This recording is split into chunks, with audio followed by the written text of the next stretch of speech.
Pweza penzi kitovu cha umauti.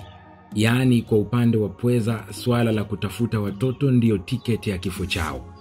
Baada ya pweza jike na dume kujamiiana, basi pweza dume hukaa kati ya mwezi mmoja mpaka miezi mitatu kisha anakufa.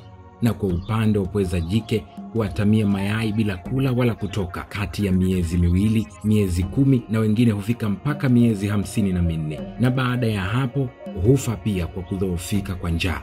Yaani kwenye msiba wa pweza risala inakuwa fupi kama hivi: marehemu alizaliwa, akakua, akafanya mapenzi, akafa. Na kwenye msiba wa pweza huwezi kukuta pweza mzee, na hata ukimkuta basi ujue hana watoto.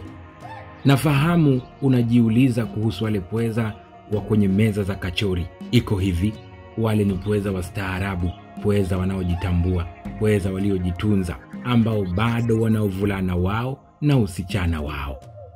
Yote 9. 10 ni kwamba uchague moja: ujiepushe na ngono holela ama ufe bure. Wabadu wakatabahu fakir. Langu jina ni JJ Ephraim. Hii ni Funny Fact.